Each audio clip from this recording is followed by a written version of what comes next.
Tapos, pati yung ako. Nagang na. Hello mga kananay! For today's vlog, ipapakita ko lang sa inyo yung aking headdress na ginawa. Ayan, magsasaka. Kailangan daw yung headdress ay unique.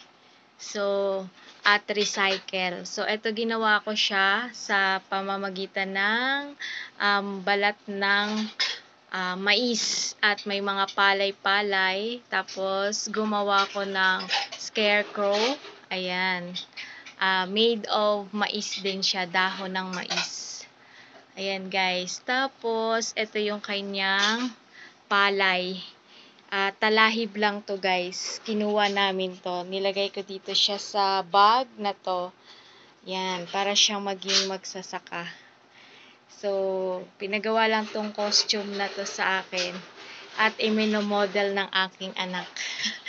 Yan na guys, yung aking made na headdress ng magsasaka with the props ng palay. Pero hindi siya guys palay, talahib. Kumbaga yung bunga or bulaklak something ng talahib na yan, kinuha lang namin sa talahiban doon sa may papuntang sapote. So, ito lang guys yung aking ginawang headdress ng magsasaka.